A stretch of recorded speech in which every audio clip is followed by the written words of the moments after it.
আরে বাবা, এত ভাত দিয়েছো কেন? তুমি জানো না আমি এত ভাত খাই না। কোথায় এত ভাত দিয়েছি? অল্প দুটোই তো দিয়েছি, খেয়ে নাও।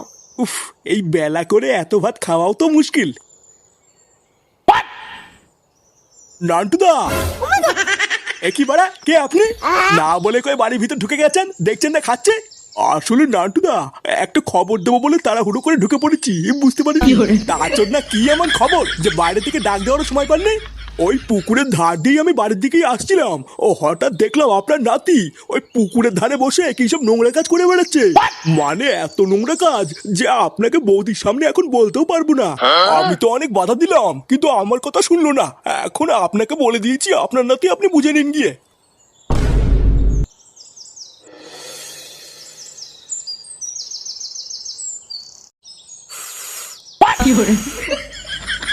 আরে বাড়া, দেখেছিস তো এই বেলুনটা কত বড় হয়? হ্যাঁ রে, তাই তো দেখছি। এইরকম বেলুন তো আমি আগে বাপের জন্ম দেখিনি রে। দেখেছিস তো, আমি তোকে বলেছিলাম না এটা খুব দামি বেলুন।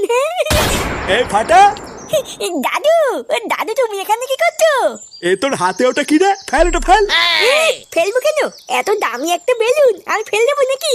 এটা দিয়ে আমি আর কেউতে এখন সারাদিন খেলবো, তাই না কেউতে?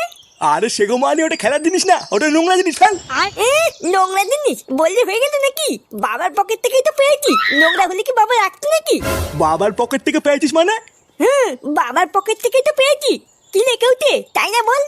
হ্যাঁ গো দাদু, ফাটা এটা কাকুর পকেট থেকেই পেয়েছে। কি রে ফাটা, এসব কি বলছে? এই মানে, না গো বাবা, ফাটা কিন্তু মিথ্যে কথা বলছে।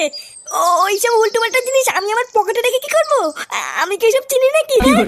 চিনিস না তাই না? লেওরা, আজকে আমি তোকে চিনিয়ে দেবো ওটা কি জিনিস।